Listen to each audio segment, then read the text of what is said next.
اب ایک اور چیز یہ بھی بہت بڑا فائدہ ہے کہ سورہ الضحیٰ کے اس ترتیب سے استعمال کرنے سے اور اس ترتیب سے اس کے الفاظ کو اپنے اس میں لے آنے سے، تلاوت کرنے سے دوسرا فائدہ یہ ہوتا ہے، مثال کے طور پر آپ گئے ہیں کہیں اور آپ کوئی چیز بھول آئے ہیں،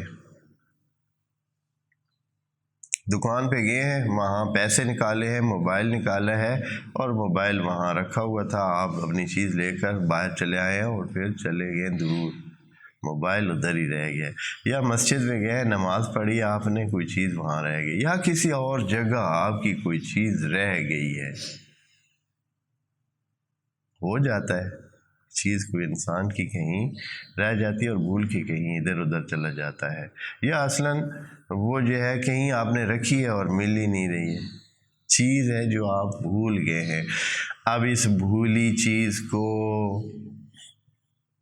حاصل کرنے کے لیے اور محفوظ کرنے کے لیے، یعنی ادھر ہی رہے جہاں آپ کو بھولی ہے اور آپ یا اس کو محفوظ انداز میں حاصل کر لیں اور وہاں واپس جا کر یا جیسے بھی آپ اس کو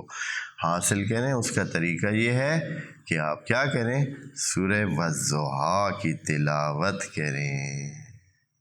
سورہ والضحیٰ کی تلاوت کریں، اسی نیت سے کہ وہ جو میری چیز بھولی ہوئی ہے، جو مجھے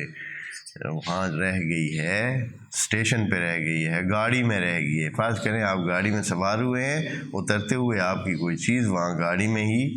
رہ گئی ہے، اب طریقہ یہ ہے کہ سورہ الضحیٰ کو آپ پڑھیں، تلاوت کریں، بار بار تلاوت اس کی کریں، اسی نیت سے تلاوت کریں کہ آپ کی وہ چیز جو آپ کو بھول گئی ہے وہ آپ کو مل جائے، تو انشاءاللہ باذن اللہ وہ چیز محفوظ رہے گی اور صحیح و سالم آپ تک پہنچے گی، یعنی آپ اس کو جب ڈھونڈیں گے یا اس تک جہاں دوبارہ جائیں گے کہ بھائی وہ جہاں چھوڑ آئے وہاں لے لے، یا کسی کو کہیں گے کہ میری فلاں چیز وہاں رہ گئی ہے، تو انشاءاللہ وہ آپ کو صحیح و سالم ملے گی، بشرطے کہ آپ کیا کریں، سورہ الضحیٰ کو